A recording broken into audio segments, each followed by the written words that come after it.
gains in alcohol and tobacco, and obviously we have to have different approaches for different settings. For example, the successes were that women, particularly from the communities of the Muslim community, were finding it very difficult to exercise in public. But with community empowerment, these could be overcome. We in fact bought them volleyballs, and that is how they reduced their BMI. Then, in terms of, even we had outreach program, we went as far up as Jaffna to do these, where we have a model of where people are able to, all the food items are laid down, and they are asked to serve themselves and then really calculate the number of calories they are taking. And then it's a learning exercise to know whether you are eating healthy or not.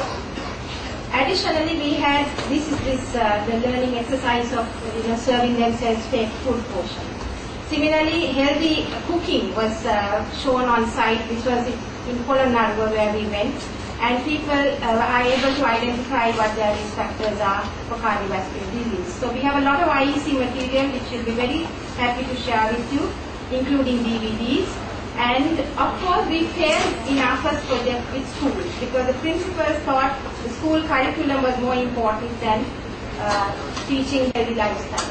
But now we have overcome them and also gone to workplaces, particularly in the private corporate sector, because they often really adopt very unhealthy lifestyle. So our recommendations for national level scaling up is a multidisciplinary approach.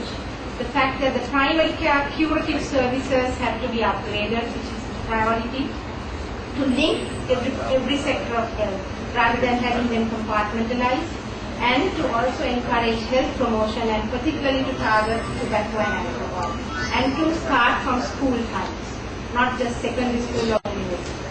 And regular monitoring is required, in-service training, and a very good model like the maternal and child health would really be a useful intervention. So you can visit our website, and in fact now we've gone on to address the maternal diabetes by training every midwife in this country on exercise in pregnancy and screening every pregnant mother for diabetes, as well as to follow them up once the baby is born. And similarly, in terms of the foot, because a lot of diabetics lose their lower limbs due to a lot of complications, and we have these are called NIROGI Mata and NIROGI Father, as well as we have strengthened the school aspect of the NIROGI Divya, which is healthy lifestyle. So thank you very much, sir.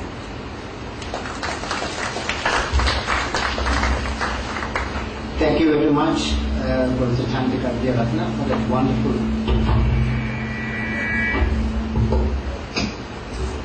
that wonderful presentation, which of course reflects the wonderful work you are doing in this country.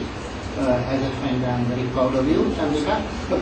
And since we know that we have to go for another very important assignment, I would like to open a question time for her. If you have any questions, can I have a few questions?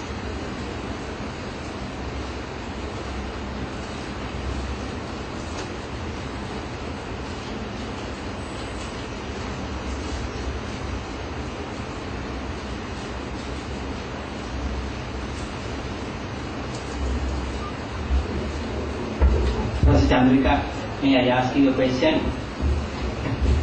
Now, regarding the health community empowerment project, how did you select the communities? Was it selected on purpose or was it random? Well, the thing is that very often when people pilot these interventions, they don't pilot in Colombo and the suburbs because everyone is nervous as a moving population. So we took it as a challenge. We approached the MOHs through the provincial director, and the Colombo and Port, which are very troublesome areas, came forward saying they are willing to join us. And so we had several meetings, and the health promotion graduates really went out and selected community leaders and trained them as facilitators. And through that training, they went back to the community and they were regularly reviewed. That's how it was.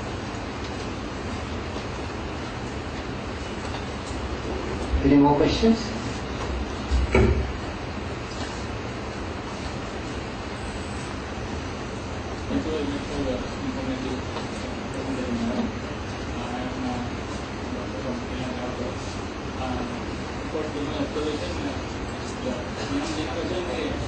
on the growth or maximum care in capacity.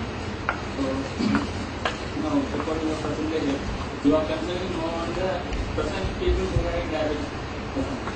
So what are the steps you have taken to select the future generation? Thank you. That's an extremely good question. So in fact, the first two were really to empower the nursing population and to function to help patients. But when we see a patient, remember there is a family and there is a community that is behind that patient. So that is where the communication links. We often say goodbye to the patient at the point of discharge, whereas here there was some kind of continuity and engagement of the community, which meant even those who don't have the disease were targeted. Secondly, in terms of the health promotion, there was no question of doctors or treatment. It was entirely for the public to take on the responsibility of health and identify the risk factors and how to reduce.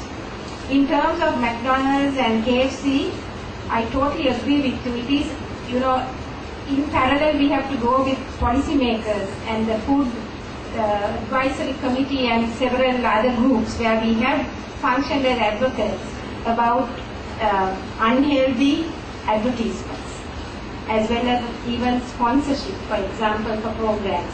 We have to be very mindful and make people civic minded in terms of improving the health of them. It's not just the health ministry but other related groups.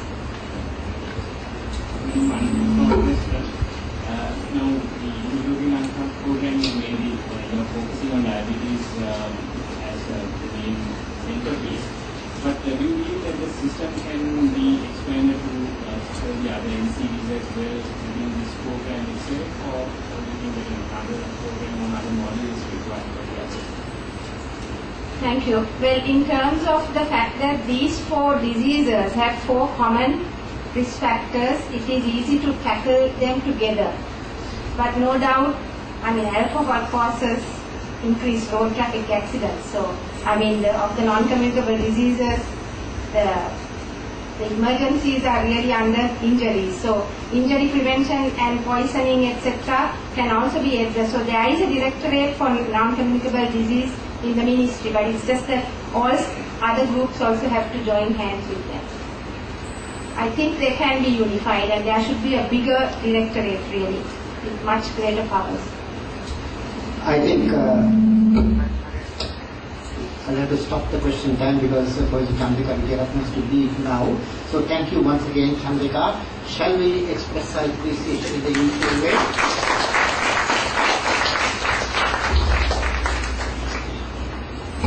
Since Prof Chandrika Wijeyaratne will not be staying for the rest of the session, KDU would like to present a memento to Prof Chandrika Wijeyaratne to express our gratitude.